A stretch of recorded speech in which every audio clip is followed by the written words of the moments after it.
Hello viewers.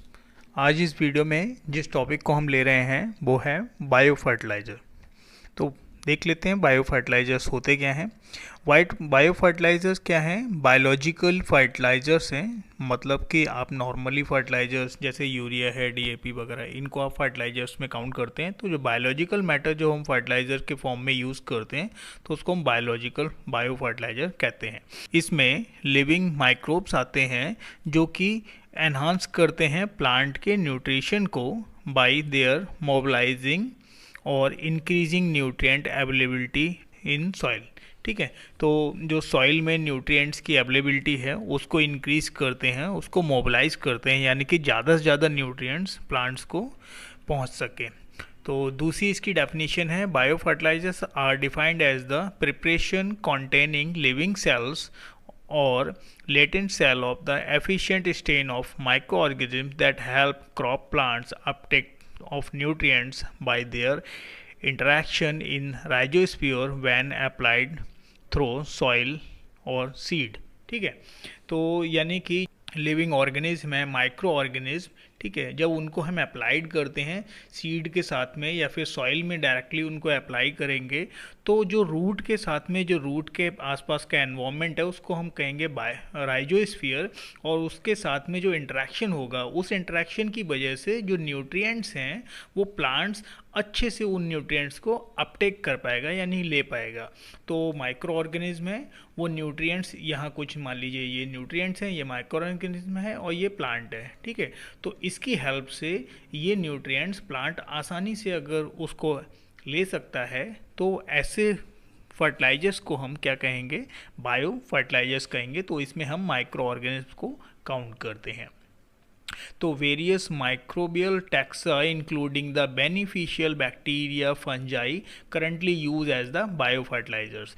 तो अब जो माइक्रो ऑर्गेनिज्म है उसमें बहुत सारे बैक्टीरिया आते हैं और बहुत सारे फंगस भी उसमें आते हैं जो कि राइजोस्फीयर में और राइजोप्लेन में और रूट के इंटीरियर साइड में, तीनों ही जगह। ठीक है, तो यहाँ पे वो सक्सेसफुली कॉलोनी बनाते हैं, अपने आप को एस्टेब्लिश करते हैं और प्लांट्स को न्यूट्रिएंट के अपटेक में बहुत ज़्यादा हेल्प करते हैं।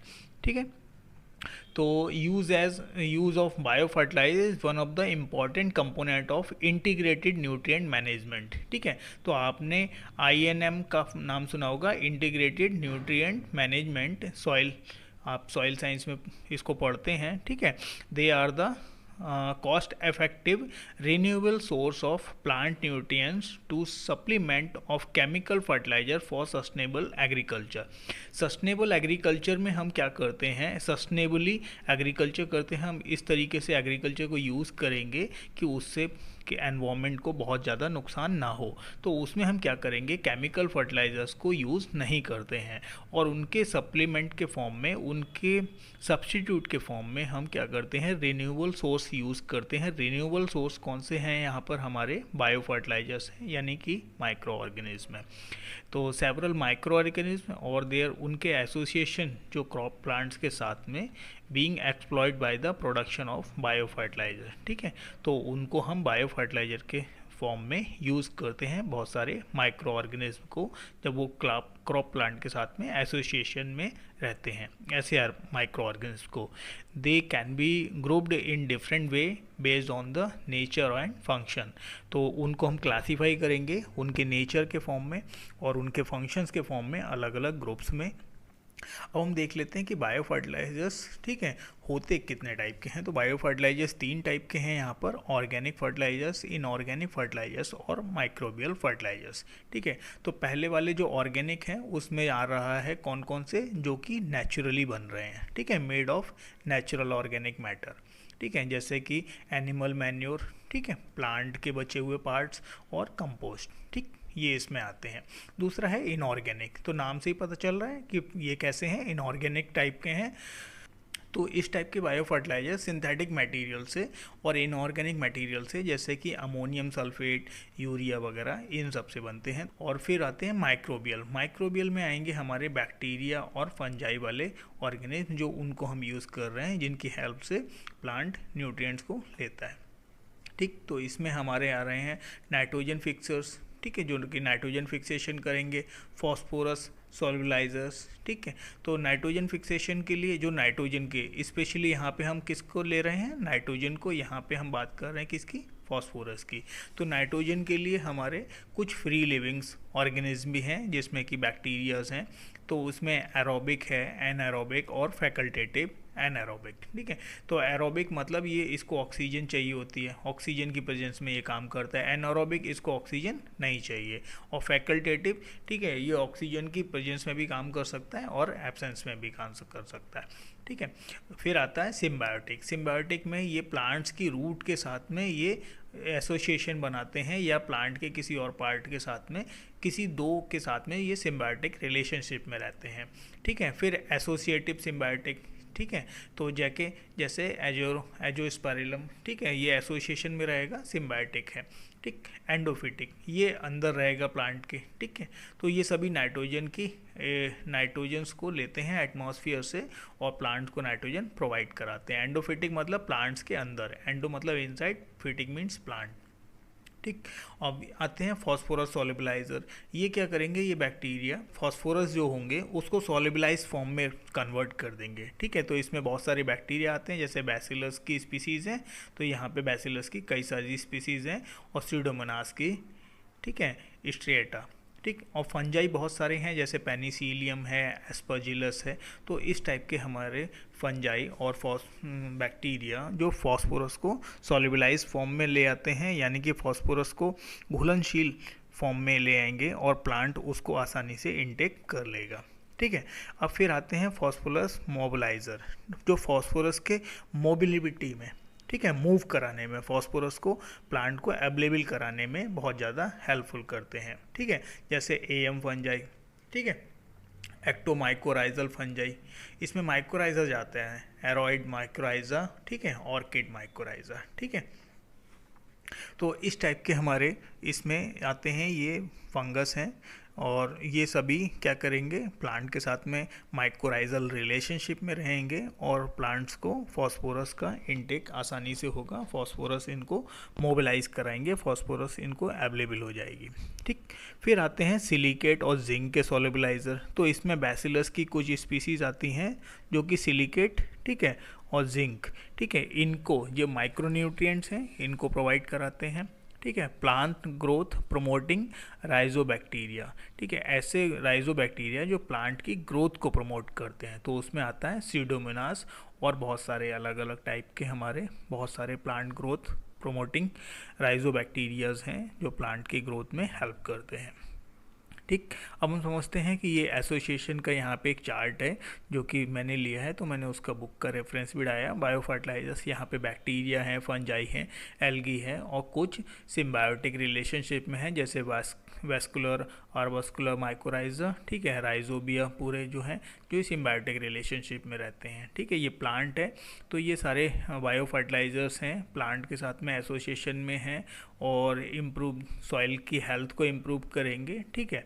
माइक्रोबियल एक एनवायरनमेंट प्रोवाइड करेंगे सॉइल को, ठीक है, जिससे कि बहुत सारे पोटेशियम, फॉस्फोरस और दूसरे माइक्रो न्यूट्रिएंट जैसे जिंक है, सिलिकेट है, और भी अलग अलग टाइप के हैं, इन सभी को सॉइल में अच्छे एनवायरनमेंट अच्छी तरीके से मिक्स कर देंगे और सबको मोबाइल फॉर्म में रखेंगे ताकि प्लांट उसको इजीली अपटेक कर ले, ठीक है। इसमें हम केमिकल फर्टिलाइजर्स का यूज़ नहीं करते हैं, ठीक है, और इसमें जो न्यूट्रिएंट्स होते हैं वो सॉइल में इजीली मिक्स हो जाते हैं। इसमें सॉइल पैथोजन भी हम यूज़ नहीं करेंगे, ठीक है। सॉइल पैथोजन जो कि दूसरे बैक्टीरियाज को या ऐसे हार्मफुल बैक्टीरिया, वायरस, फंजाई जो प्लांट को नुकसान पहुंचाएं, उसको हम इस कैटेगरी में इसमें यूज़ नहीं करते, ठीक है। अब इसमें आते हैं कुछ सिम्बायोटिक रिलेशनशिप वाले, जैसे एजोला एनाबिना सिम्बायोटिक, ठीक है। तो एजोला एक स्मॉल यूकैरियोटिक ऑर्गेनिज्म है और ये एक्वाटिक फर्न है, ठीक है, और सभी जगह मिलता है। प्रोकैरियोटिक ब्लू ग्रीन एल्गी जो है एनाबिना एजोला के अंदर रहता है, ठीक है। एनाबिना जो है एल्गी है, ये नाइट्रोजन फिक्सेशन करेगा और एजोला के अंदर ये मिलेगा, ठीक, सिम्बायोटिक रिलेशनशिप में। ठीक है, तो एजोला ऑल्टरनेटिव नाइट्रोजन का सोर्स है। ठीक, तो इस तरीके से इसके एसोसिएशन वाला ये हमें यहाँ पे देखने को मिलता है। ठीक है, फिर आता है राइजोबियम। राइजोबियम सभी को पता है, लेग्यूमिनस प्लांट्स की रूट्स में मिलता है और वहाँ पे नाइट्रोजन फिक्सेशन में हेल्प करता है। प्लांट इसको ऑक्सीजन फ्री एनवायरनमेंट प्रोवाइड करता है जिसमें कि लैग हीमोग्लोबिन मिलता है, जिसके through oxygen free environment rhizobium को मिलता है, क्योंकि ये एक तरीके का एनारोबिक बैक्टीरिया है। फिर आता है स्ट्रेप्टोमाइसिस ग्रेवियोलेंस। ठीक है, स्ट्रेप्टोमाइसिस जो है इसमें P4 आता है। ये एंडोफिटिक बैक्टीरियम है। ठीक है, जो कि सिम्बायोटिक नाइट्रोजन फिक्सेशन करेगा। और फिर एक आता है यूनिग्रो। ठीक है, यूनिग्रो एक कॉमर्शियल बायो फर्टिलाइज़र है। ठीक है, जो कि ज़्यादातर यूज़ में आता है। ये एक बायो प्रोडक्ट है पाम ऑयल का। ठीक है, इसमें माइक्रोबियल एलिमेंट्स होते हैं। ठीक है, जो कि अच्छे रिजल्ट प्रोवाइड करते हैं और इसके ऊपर अभी और स्टडीज चल रही है। फिर एक आता है बायो कैप्सूल। ठीक है, बायो कैप्सूल क्या है? आईसीआर के साइंटिस्ट ने एक टेक्नोलॉजी डेवलप करी है, एक बायो फर्टिलाइजर्स को पैक कर दिया है कैप्सूल्स में। ठीक है, कैप्सूल के फॉर्म में बायो फर्टिलाइजर्स को पैक करके बना दिया, तो उसको हमने कहा है बायो कैप्सूल। ठीक है, इसको 1 ग्राम कैप्सूल भी कई जगह पे कहा जाता है। इसके बहुत सारे एडवांटेजेस हैं। पहले एडवांटेज में हम समझते हैं 1 gram capsule are very efficient to contain the microbial population. ठीक है, तो उसमें बहुत सारा माइक्रोबियल पॉपुलेशन होता है present in 1 kg pack of powder based bio fertilizer और 1 लीटर बॉटल। ठीक है, 1 किलो जो पूरा पाउडर फॉर्म में बायो फर्टिलाइज़र आएगा या फिर 1 लीटर की बॉटल में जितना आएगा वो एक छोटे से कैप्सूल के फॉर्म में भी हमें मिल जाता है। ठीक है, these microbial strains are retain to dormant stage, और उसमें जितने भी माइक्रोब्स होते हैं वो सभी डॉर्मेंट स्टेज में होते हैं, यानी कि उस समय पे वो उसमें बने रहेंगे और उनमें अंदर अभी कोई एक्टिव ग्रोथ नहीं होगी। लेकिन जैसे ही वो किसी एक्टिव एनवायरनमेंट के फॉर्म उसमें आएंगे, रूम टेम्परेचर पे या फिर सही उसमें क्या कहते हैं कंडीशन में पहुंचेंगे एनवायरमेंटल, तो उसमें फिर हमें देखने को मिलेगा उसमें चेंजेस। और करंटली इसमें प्लांट ग्रोथ हार्मोन्स, ठीक है, जो कि बायो फर्टिलाइजर्स जैसे कि राइजोबैक्टीरिया, ठीक है, तो उसमें वो भी मिलेगा। ठीक है, उसका फॉर्मुलेशन भी होता है और उसको कमर्शियली सोल्ड किया जा रहा है, which some are powder based formulation और अदर दीज लिक्विड बेस्ड। ठीक है, कुछ पाउडर बेस्ड फॉर्मुलेशन में भी रहता है और कुछ लिक्विड बेस्ड है। Bio fertilizer have become popular in last few years with organic farming become increasingly popular। जैसे ही ऑर्गेनिक फार्मिंग पे ज़्यादा जोर दिया जाने लगा, ठीक है, तो उसके लिए बायो फर्टिलाइजर्स का भी यूज़ ज़्यादा हो गया। ठीक है, तो एडवांटेजेस क्या हैं बायो फर्टिलाइजर्स के? पहला, इसको हम एक एक फॉर्म में धीरे धीरे आसानी से समझते हैं। ठीक है, तो ये सिंपल यूज़ हैं। ठीक है, और नो वॉइस स्मॉल ग्रोअर्स। ठीक है, जो छोटे छोटे लोग अपने घरों में बनाते हैं, मतलब घरों में खेती कर लेते हैं, जिसको हम किचन गार्डन वगैरह इस टाइप से हम बोलते हैं। ठीक है, तो उसमें बहुत ज़्यादा इसका एडवांटेज हो जाता है। ठीक है, तो पहला तो ये हो गया। ठीक है, नाइट्रोजन और फॉस्फोरस जो प्लांट को ज़्यादा से ज़्यादा अमाउंट में चाहिए होते हैं। ठीक है, तो ये दूसरे फॉर्म हैं, जैसे कि अदर दूसरे फर्टिलाइजर्स हैं, तो उनमें उतने अच्छे फॉर्म में नहीं मिलते हैं, लेकिन हमें ये ईजीली सी हमें यहाँ पे बायो फर्टिलाइजर्स के फॉर्म में हम इसको ईजीली अपने क्रॉप को प्रोवाइड करा सकते हैं। ठीक है, फिर दूसरा सबसे बड़ा है कि जो सॉइल है और एनवायरनमेंट है उसको पॉल्यूशन से बचाते हैं। ठीक है, तो जो हम जिसमें अगर केमिकल फर्टिलाइजर्स यूज़ करेंगे ज़्यादा से ज़्यादा, तो सॉइल में पॉल्यूशन हमें देखने को मिलता है। थोड़े दिनों बाद में सॉइल कैसी हो जाती है, बहुत ज़्यादा बैरन होने लगती है, बंजर हो जाती है। तो इसके अलावा अगर हम नॉर्मली बायो फर्टिलाइजर यूज़ करें तो सॉइल की एसिडिटी मेंटेन रहती है, जिससे कि वो बहुत अच्छा परफॉर्म करती है। ठीक है, फिर ये सस्ते भी होते हैं और आसानी से यूज़ भी किए जा सकते हैं, और इनका मैन्युफैक्चरिंग बहुत आसान होती है। लोग घरों में कंपोस्ट वगैरह या दूसरे और तरीके से हम इसको प्रोवाइड करा सकते हैं प्लांट को। ठीक है, इससे फर्टिलिटी सॉइल की बनी रहती है अच्छी, जिससे कि सॉइल बायोलॉजिकली एक्टिव रहती है, जिंदा रहती है, अलाइव रहती है। ठीक है, तो ये हो गया। अब जब इससे यील्ड निकल के आती है तो यील्ड हमारी 30% बेटर यील्ड निकल के आती है बाकी सभी और फर्टिलाइजर्स के, केमिकल फर्टिलाइजर के कंपैरिजन में। ठीक है, तो जो सॉइल का टेक्सचर है, सॉइल की क्वालिटी है, वो भी अच्छी बनी रहती है। ठीक है, और प्लांट की जो रूट होती हैं, रूट बहुत अच्छे से ग्रो होती हैं इसमें, और रूट को एक अच्छा हेल्दी सिस्टम हमें यहाँ पे देखने को मिलता है। ठीक है, और जो हार्मफुल ऑर्गेनिज्म है सॉइल के, ठीक है, उनसे भी ये हमें बहुत ज़्यादा हेल्प करता है, जैसे कि हार्मफुल फंजाई हैं और निमेटोड्स हैं जो कीड़े मकोड़े प्लांट्स को नुकसान पहुंचाते हैं। ठीक है, तो बायो फर्टिलाइज़र अगर हम यूज़ करते हैं तो ये उसको भी सब्स्टिट्यूट, उसको भी क्या कहते हैं, क्रॉस करते हैं। ठीक है, और जो हार्मफुल है उनको क्रॉस करेंगे और उनसे हमें प्लांट को बहुत ज़्यादा हेल्प मिलेगी अच्छे से ग्रो होने में। अब इसके डिसएडवांटेजेस भी हैं, कुछ डिसएडवांटेज होते हैं जिससे कि ज़्यादा से ज़्यादा अमाउंट में इसको नहीं यूज़ कर सकते। ठीक है, तो इसमें क्या होता है, एक रिक्वायर है स्पेशल केयर चाहिए होती है प्लांट को। ठीक है, क्योंकि ये अलाइव होते हैं और इसके लिए हमें यहाँ पे प्लांट को जब हम सॉइल को देते हैं तो हमें स्पेशली उसको केयर करना पड़ता है, थोड़ा सा टाइम देना पड़ता है। ठीक है, और अगर माइक्रो ऑर्गेनिज्म जो हम दे रहे हैं बायो फर्टिलाइज़र, अगर वो कॉन्टेमिनेटेड हुआ, यानी कि उसमें अगर कोई कंटामिनेशन, कोई दूसरे ऑर्गेनिज्म ऐसे हैं जो प्लांट के लिए नुकसान कर रहे हैं और वो पहुंच गए तो प्लांट को नुकसान भी हो सकता है। तो इसीलिए हमें इसको केयर के साथ में यूज़ करना चाहिए। ठीक है, अगर सॉइल को ज़्यादा न्यूट्रिएंट्स देते हैं बायो फर्टिलाइज़र, ठीक है, तो ऐसे में क्या होता है, सॉइल हमारी, प्लांट हमारा ख़राब हो जाता है और उसमें बहुत ज़्यादा ओवर न्यूट्रिएंट्स हो जाते हैं। तो क्योंकि इसमें न्यूट्रिएंट्स का पता नहीं होता कि सॉइल में, उसमें बायो फर्टिलाइज़र में कितना न्यूट्रिएंट्स है, उसमें किस अमाउंट में है, तो इसीलिए इसको एक लिमिट में ही यूज़ किया जाता है। ठीक है, तो ये जो होते हैं अदर फर्टिलाइज़र्स के साथ में कॉम्प्लीमेंट करते हैं। ठीक है, लेकिन उनको रिप्लेस नहीं कर सकते क्योंकि इसमें सारा कुछ पता नहीं होता आपको कितना न्यूट्रिएंट्स हम प्लांट को दे रहे हैं। ये अपनी इफ़ेक्टिवनेस खो देते हैं if the soil is too hot और ड्राई। अगर सॉइल बहुत ज़्यादा सूखी है या फिर सॉइल बहुत ज़्यादा गर्म है तो ये उतने ज़्यादा इफ़ेक्टिव नहीं होते हैं, क्योंकि बायो फर्टिलाइजर्स में हम ऑर्गेनिक लिविंग ऑर्गेनिज्म यूज़ कर रहे हैं, माइक्रो ऑर्गेनिज्म, और वो उसमें मर सकते हैं।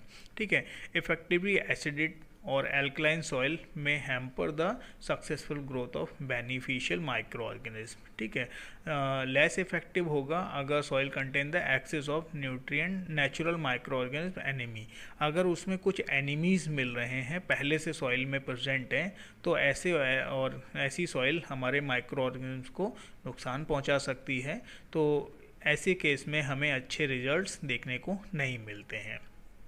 Shortage of particular strain of microorganism or the best growing medium reduce the availability of some biofertilizers। ठीक है, तो अगर हमें किसी प्रॉपर माइक्रो ऑर्गेनिज्म की अगर हमें शॉर्टेज है उस बायो फर्टिलाइजर्स जो हम यूज़ कर रहे हैं उसमें, या फिर मीडियम में जिस भी सॉइल में हम डाल रहे हैं उसमें वो अच्छे से ग्रो ना हो पाएँ, उसमें अगर कोई ऐसी कंडीशन है जिसकी वजह से ऑर्गेनिज्म उसमें अच्छे से ग्रो नहीं हो पा रहे हैं, अच्छे से नहीं बढ़ रहे हैं, तो ऐसे केस में हमें भी अच्छे रिजल्ट देखने को नहीं मिलते हैं। ठीक है, ये सारा कुछ बायो फर्टिलाइजर्स के लिए था। ठीक है, अगर कुछ इससे रिलेटेड आपके समझ में नहीं आया हो या हो सकता है कहीं कोई मिस्टेक रह गई हो तो आप उसके लिए मुझे कमेंट कर सकते हैं। ठीक है, thank you, thanks for watching.